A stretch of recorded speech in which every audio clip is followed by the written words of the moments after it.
कन्नौज पहुंचे अखिलेश का रूप देखकर सत्ताधारी रह गए दंग। अब कार्यालय में नहीं जनता के बीच ही रहेंगे सपा चीफ। साधु संतों के साथ भंडारे में बैठकर किया भोजन, देवी मां का लिया आशीर्वाद और कर दिया शंखनाद। अखिलेश की रणनीति हुई साफ, कन्नौज, मैनपुरी, फिरोजाबाद तीनों सीटों को जीतने को खुद संभालेंगे कमान। अखिलेश यादव का बदला रूप तो पूरा प्रदेश देख ही रहा है, लेकिन अब उनकी बदली हुई रणनीति भी साफ तौर पर दिख रही है। अखिलेश यादव ने आज जहां जनता के बीच वक्त गुजारा, वहीं देवी मां का आशीर्वाद लेकर भविष्य का शंखनाद भी कर दिया। पहले आप ये तस्वीरें देखिए जिसमें आप अखिलेश यादव को पंगत में बैठकर खाना खाते देख रहे होंगे। ऐसी तस्वीरें अगर सत्ताधारी दल के बड़े चेहरों की आई होती तो मीडिया अब तक पता नहीं किन किन कैप्शंस के साथ खबरें दिखा रहा होता, सादगी और अंदाज पर बातें सुना रहा होता। लेकिन चूंकि खबर पूर्व मुख्यमंत्री से जुड़ी है तो तस्वीरें टीवी से गायब हैं। खैर चलिए हम आपको बता देते हैं कि ये वीडियो कहां का है। आज अखिलेश यादव अपने कन्नौज दौरे पर थे। कन्नौज में वे सबसे पहले प्रसिद्ध फूलमती देवी मंदिर पहुंचे और माता रानी के दर्शन कर प्रदेश की खुशहाली की प्रार्थना की। उन्होंने यहां आयोजित खास सत्संग में शिरकत की और भंडारे में बैठकर भोजन भी किया। इसी दौरान का ये वीडियो इस वक्त सामने आ रहा है। धार्मिक आयोजन में शिरकत करने के बाद अखिलेश यादव अपने कार्यकर्ताओं के बीच भी गए और उनका हालचाल जाना। पत्रकारों से बात करते हुए अखिलेश यादव ने भाजपा सरकार को भी घेर ही लिया। चूंकि आज हिंदी दिवस था, इसलिए अखिलेश ने इसी बहाने सरकार पर तंज कस दिया। उन्होंने कहा कि भाजपा को आज हिंदी दिवस पर अपनी भाषा को बदल देना चाहिए और उसे डेमोक्रेटिक बनाना चाहिए। भाजपा को किसी के पीछे से वार करने की आवश्यकता नहीं है, उन्हें शिखंडियों की जरूरत नहीं होनी चाहिए। सुनिए।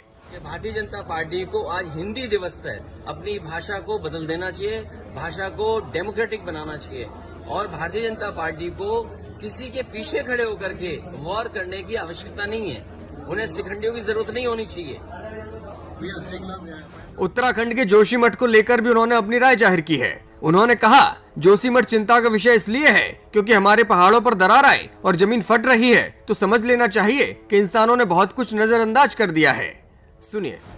तो जोशीमठ का जो सवाल उठा है ये बड़ा सवाल है और चिंता का विषय इसलिए है कि अगर हमारे पहाड़ों पर दरार हो रही है और जमीन फट रही है तो समझ लेना चाहिए कि कहीं ना कहीं इंसान ने या हमने कुछ चीजों को नजरअंदाज किया है। अगर हम साइंस और साइंटिस्ट की अप्रोच को और एनवायरमेंटलिस्टों की अप्रोच को नहीं मानेंगे तो ऐसी ही घटना घटेगी।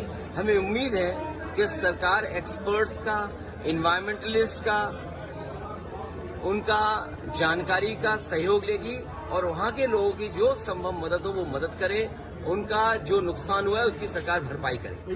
प्रदेश सरकार पर आरोप लगाते हुए भी अखिलेश यादव ने करारा प्रहार किया और कहा, सरकार की जिम्मेदारी बनती है कि गरीब, किसान, मजदूर की मदद करे, लेकिन ये सरकार बड़े पैसे वाले लोगों की मदद करती है। सरकार को सरकार मत मानिए, ये सरकार को उद्योगपतियों का, बड़े बड़े उद्योगपतियों का, उनके संगठन के सहयोग करने वाला संस्था मानिए। सरकार की जिम्मेदारी बनती है कि गरीब की मदद करें, किसान की मदद करें, मजदूर की मदद करें, महंगाई कैसे कम हो, बेरोजगारी कैसे कम हो।